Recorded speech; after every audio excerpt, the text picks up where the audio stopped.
Alright, let's break down what's happening with the Department of Justice in New York City because this is turning into a major national debate. So, on July 24th, 2025, the U.S. Department of Justice filed a lawsuit against New York City, Mayor Eric Adams, and several other city officials. The DOJ's argument? They say New York's sanctuary city laws are letting dangerous criminals stay on the streets and that the city's policies are actually blocking federal immigration enforcement.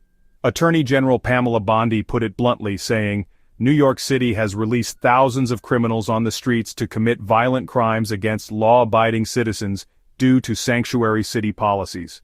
The lawsuit was filed in the Eastern District of New York, and it's aiming to stop the city from what the DOJ calls intentional efforts to obstruct U.S. immigration law. Now, the timing of this case is no coincidence.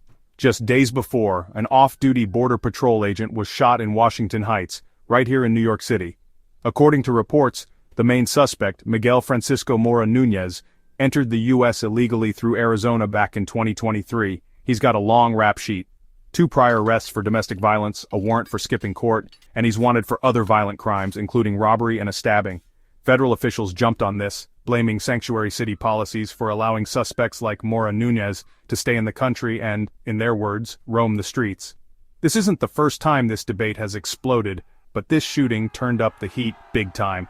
On the other side, New York City Council fired back. They say the evidence consistently shows that cities with sanctuary laws are safer than those without them.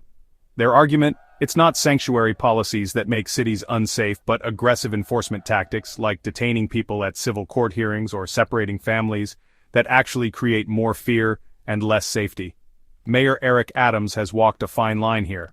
His spokesperson said he supports the essence of sanctuary laws, but he's also said those laws might go too far when it comes to violent criminals.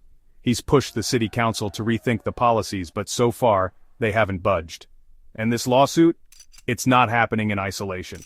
The DOJ under President Trump has filed similar lawsuits against other major cities, Chicago, Los Angeles, Newark, and more, all with the same goal: force cities to work with federal immigration authorities or risk losing federal funding. So what happens next?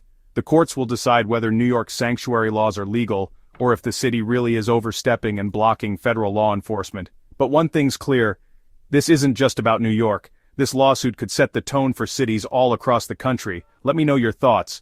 Should cities get to decide their own approach to immigration, or should the federal government have the final say? Drop a comment below. Let's talk about it. Thanks for watching.